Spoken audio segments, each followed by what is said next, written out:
Votre invité à présent dans la grande interview en direct sur Boursorama, c'est Gilles Moec, le chef économiste d'AXA. Bonjour, Bonjour David, ça va? ça va très bien. Bon, merci d'être avec nous sur Boursorama.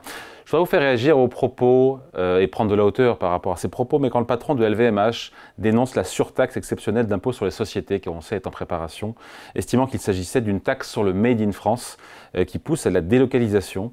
Une politique comme ça, c'est vraiment, ça a des effets, encore une fois, des conséquences. En tout cas, c'est ce que nous dit Bernard Arnault sur l'économie française. Il a raison de dire ça? Je reviendrai sur ce que vient de dire Mathieu Plane à l'instant. Ce qui compte quelque part, c'est le degré d'exceptionnalisme de la mesure. Si c'est effectivement exceptionnel, ça n'est pas nouveau. C'était en ligne en fait avec ce qui avait été déjà proposé dans le budget précédent qui avait malheureusement échoué, donc ça n'est pas nouveau.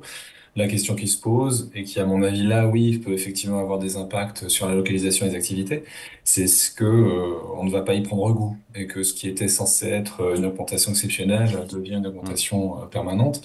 Et je pense que c'est un peu au cœur des discussions que l'on a aujourd'hui, pas simplement en France, mais un peu partout en Europe, qui est qu'on a une urgence budgétaire dans beaucoup de pays, et que la réponse un peu pavlovienne face à une urgence budgétaire, c'est de passer par la case de la fiscalité. Et on n'a pas beaucoup de discussions en ce moment sur la remise à plat des dépenses publiques.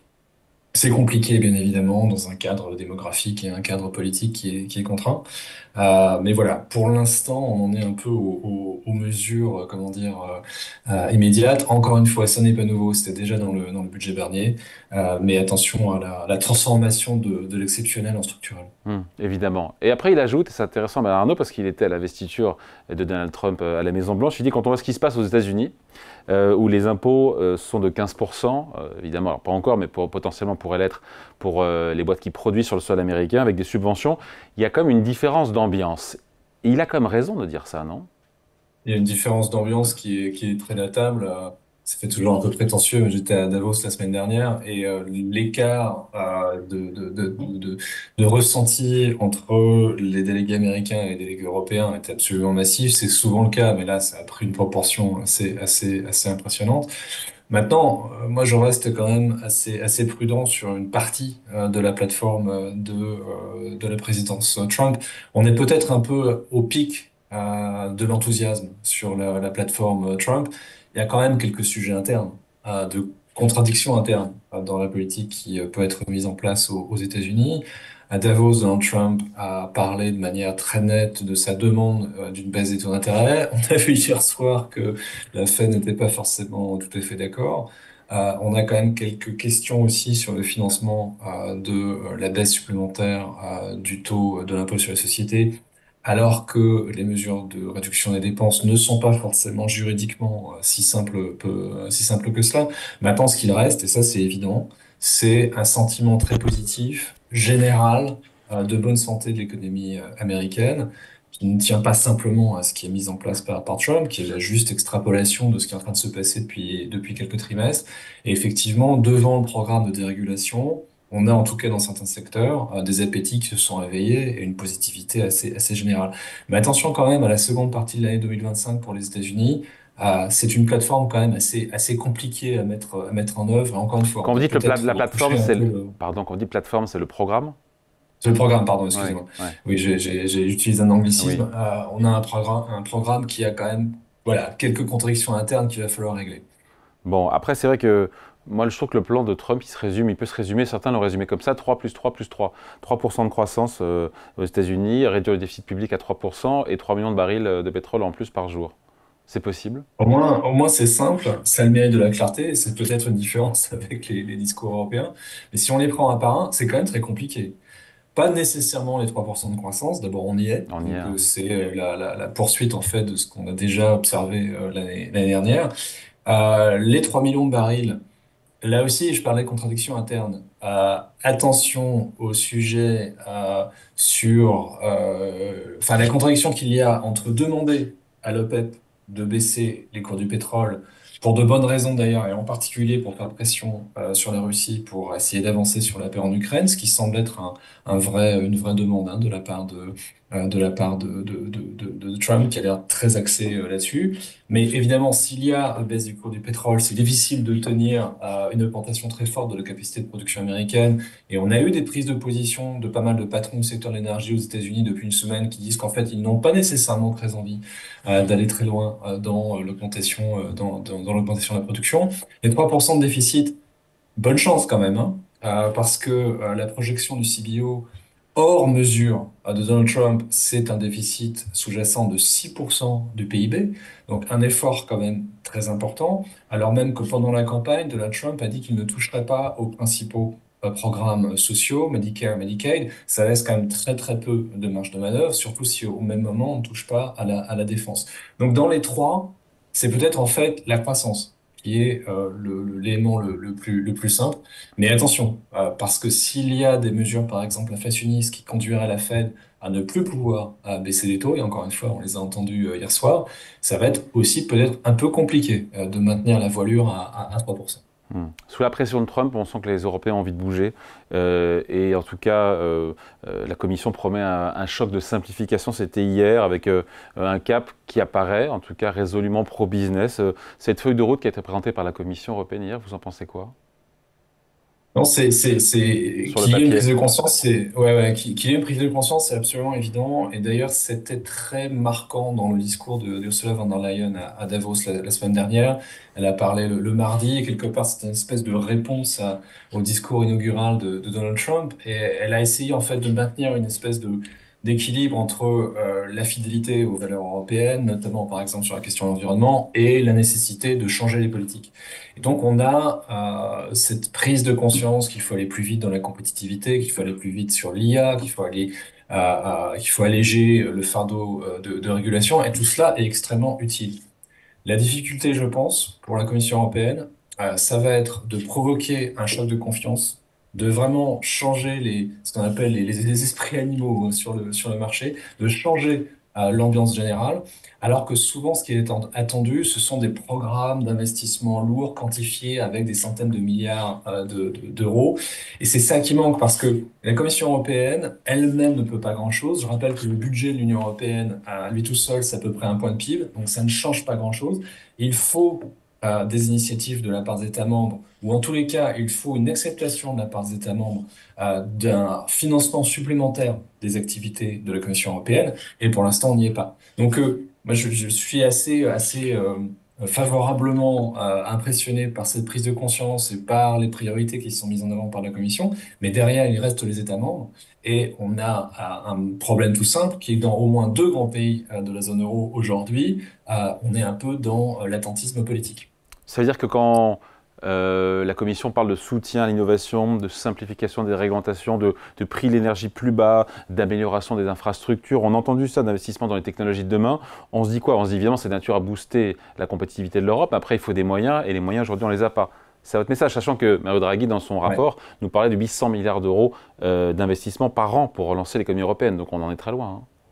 C'est ça, je pense, pour moi, la difficulté. C'est-à-dire qu'en fait, la Commission européenne internalise quelque part le fait que les contraintes budgétaires dont on parlait juste avant, elles sont là. Et c'est vrai que, pour reprendre la discussion qu'on avait à l'instant, si on se dit qu'il faut augmenter de manière drastique les impôts pour parvenir à ces programmes de financement, l'effet à la fin sera contre-productif. Donc là, on a un vrai blocage la marge de manœuvre budgétaire. En revanche, il y a des choses qu'on peut faire qui sont, entre guillemets, gratuites. Et je pense que c'est là l'intérêt des mesures de débureaucratisation ou de simplification du système de régulation européen, parce que là, ça ne coûte pas un copec, entre guillemets, aux finances publiques, ça n'induit pas de charges budgétaires supplémentaires, et on peut espérer quand même un effet positif, en tout cas sur la confiance des entreprises. Mais ça n'est pas aussi spectaculaire que ce qu'ont fait les Américains, par exemple, avec l'IRA, avec les centaines de milliards de dollars déversés sur un certain nombre d'industries. On n'en est plus là, malheureusement, en Europe, compte tenu de nos difficultés budgétaires. Europe qui tourne au ralenti. On va parler juste après de l'Espagne. Un mot de la France. On a eu les chiffres ce matin de l'INSEE. Le PIB en première estimation baisse de 0,1% au quatrième trimestre. L'économie française est à l'arrêt. Je ne sais pas si c'est la bonne expression. En tout cas, elle patine. Hein. Ouais, non, pour moi, c'est ça. C'est-à-dire, une partie, c'est la correction, entre guillemets, des Jeux Olympiques et du troisième trimestre. Mais si on regarde les choses en moyenne, entre guillemets, sur le second semestre 2024, oui, c'est le sentiment d'une conjoncture médiocre. C'est pas catastrophique, on n'est pas dans une situation vraiment récessive, mais ça reste très mou.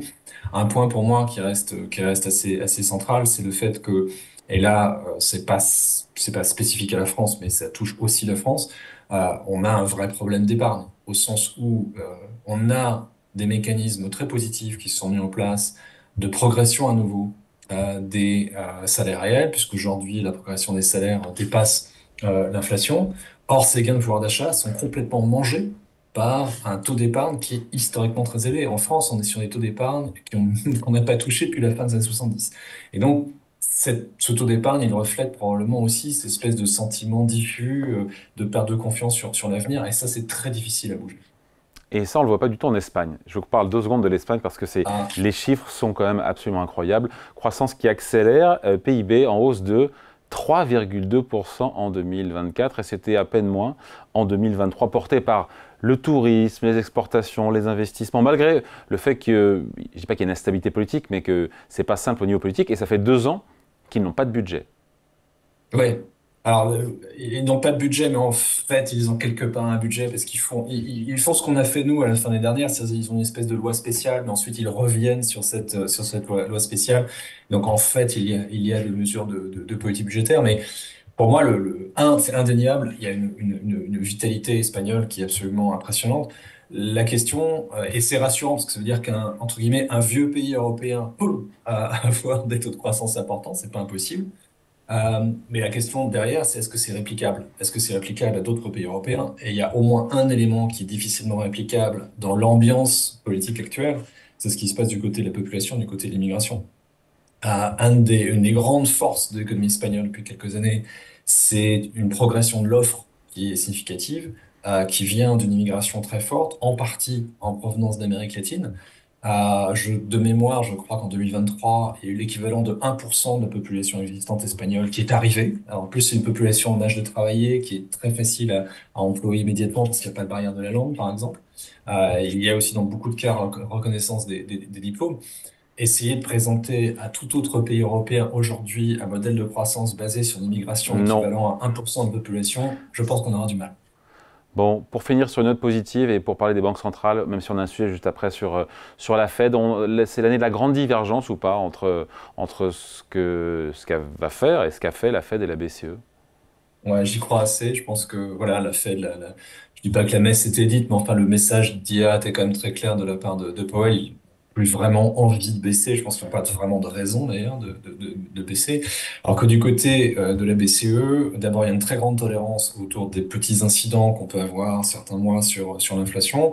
Il y a la prise de conscience d'une faiblesse vraiment très grande de la conjoncture qui finira par avoir un effet supplémentaire de désinflation. Et puis dernier élément qui est un peu diffus, mais je pense que ça joue psychologiquement dans les décisions du Conseil des gouverneurs. La BCE, aujourd'hui en Europe, c'est la seule institution qui a véritablement les coups des franches. Elle a les coups des franches en termes de marge de manœuvre, parce que le niveau des taux d'intérêt reste relativement élevé, donc on peut encore faire beaucoup pour soutenir l'économie. Elle a une capacité d'action politique, parce que c'est plus facile d'obtenir une décision du Conseil des gouverneurs que d'en obtenir une du Conseil européen. Et puis, il y a cette conscience, je pense, à la BCE du fait que voilà, ils sont un peu en première ligne. Christine Lagarde à Davos avait dit que l'Europe était dans une situation de crise existentielle, hein, qui faisait écho aux propos de Draghi. Et bah voilà, si la patronne de la BCE pense qu'il y a une crise existentielle en Europe, ça peut conduire la BCE à aller finalement assez loin, je pense, Assez loin, dans c'est la quoi? Elle peut baisser de plus conversation. de 1% ces taux cette année, la BCE? Ouais, moi, je pense que le débat actuel qui se focalise sur on va jusqu'au taux neutre et puis après on voit, bah pour moi, une fois qu'on sera au taux neutre, c'est aux alentours de 2%, je pense qu'on continuera à baisser. Encore une fois, parce que il n'y a pas de relais très net aujourd'hui dans la zone euro. La BCE est un peu la seule à avoir cette capacité, en tout cas immédiatement, à provoquer un choc de confiance salutaire. À un moment où, quand on voit l'évolution actuelle du marché du travail, même dans des pays qui allaient très bien jusqu'à maintenant sur ce plan-là, à l'exception de l'Espagne, on se dit que les salaires vont continuer à ralentir. Si les salaires continuent à ralentir, le prix des services va lui aussi ralentir. Donc, Mm. il n'y a pas de risque, à mon avis, excessif pour la BCE à Mm. aller au-delà des taux neutres et aller vraiment en Ouais. territoire D'aut- accommodant. Donc, je pense qu'on va finir entre 1 et 1,5. D'autant que les... Ah, 1,5, d'accord. D'autant que les taux longs, eux, ont remonté. Donc, quelque part, ça gêne un peu aux entournures l'action de la BCE, de voir les taux longs qui, eux, financent l'économie remonter alors que les taux courts, eux, baissent. Je pense qu'il y a deux effets à prendre en compte. Il y a l'effet que vous mentionnez hein, sur les taux longs. Donc, il y a un durcissement des conditions financières générales dans la zone euro. Donc, à mon avis, ça doit vouloir dire qu'il faut aller plus vite dans la baisse des taux courts.